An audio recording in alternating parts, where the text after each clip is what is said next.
first lyric breakdown. The way I'm gonna be doing this is I'm gonna give the context of the song I'm breaking down so that all of the lines have more sense behind them outside of just the semantic relationships behind them. I highly encourage that you listen to the song yourself before relying on this breakdown so you can form your own interpretations of it and cross-reference them. Without further ado, let's jump into it.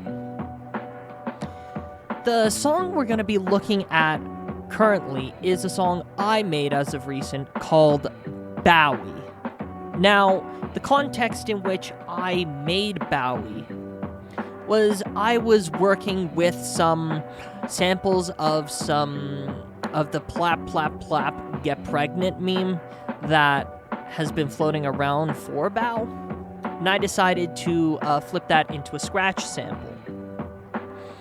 And I decided, why not just work on experimenting with my cadences a little bit more with that sample. Without further ado, let's get into it. Splinter faction, what?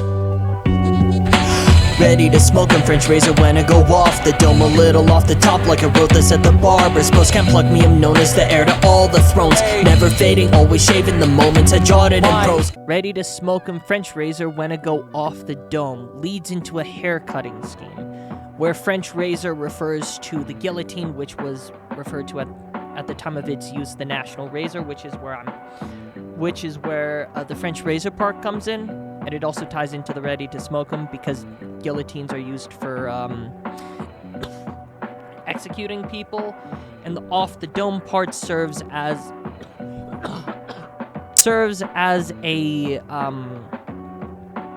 a double for off the dome, as in off the top of the head when I freestyle, or off the dome as in what happens when someone is executed by guillotine. A little off the top, like I wrote this at the barber's post. Again, same deal. The French razor guillotine scheme leads into the actual hair cutting scheme, because off the top, also improvised, but off the top, as in not only what you do with the guillotine, but also what you do when you get your hair cut.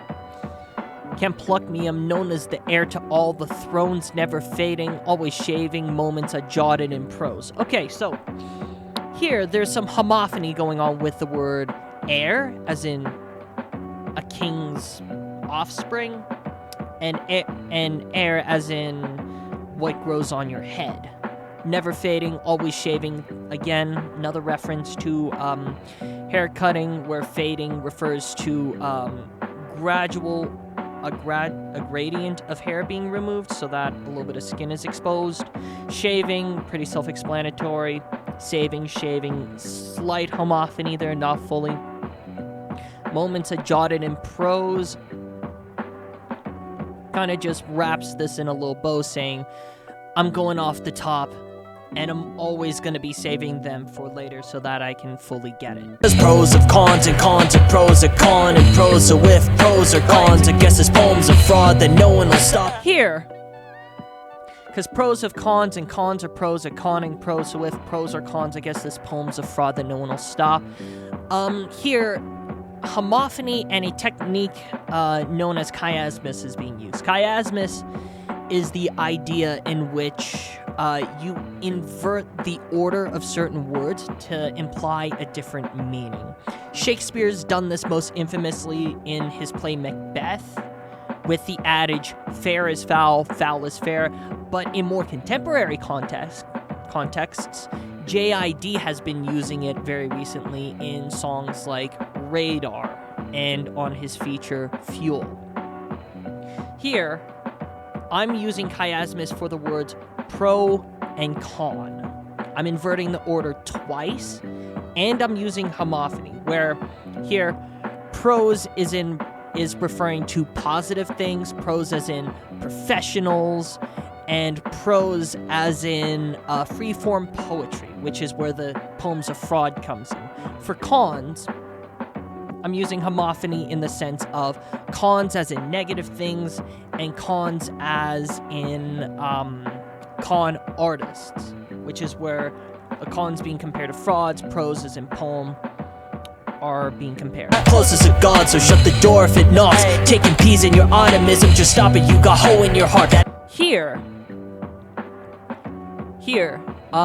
taking peas in your optimism, just stop it, you got hoe in your heart, is using a very straightforward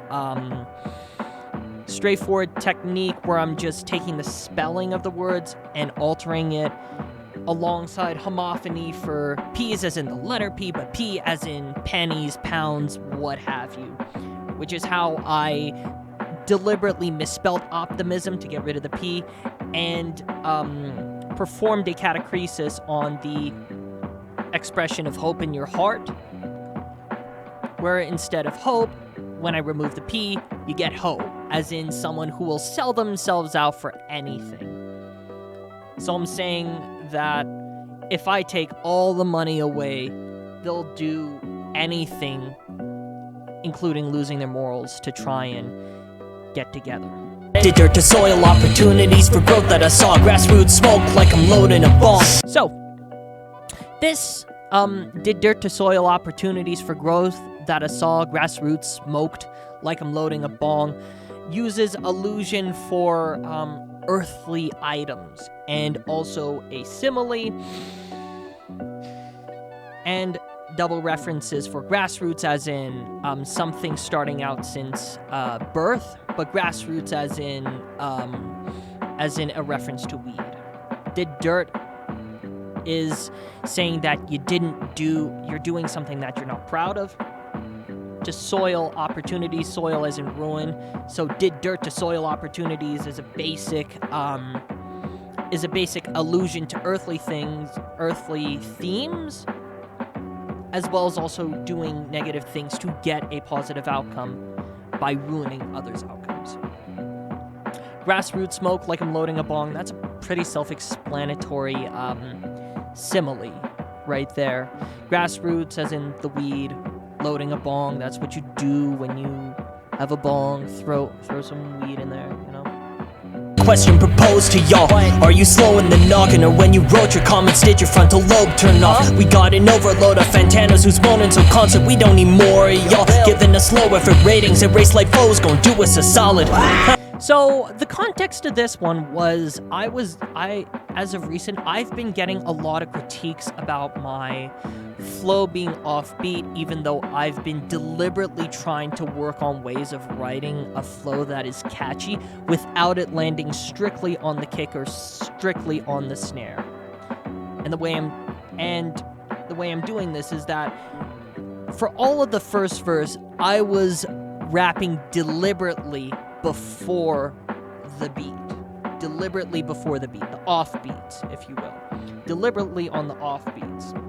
And I'm using this last section as a direct response saying, oh hey, here's the difference between on-beat and off-beat. And I'm saying that if they still don't get it, I'm likening them to Anthony Fantano, someone who is known for being very elitist about their critiques, but not offering any sort of way of helping an artist improve in specifics.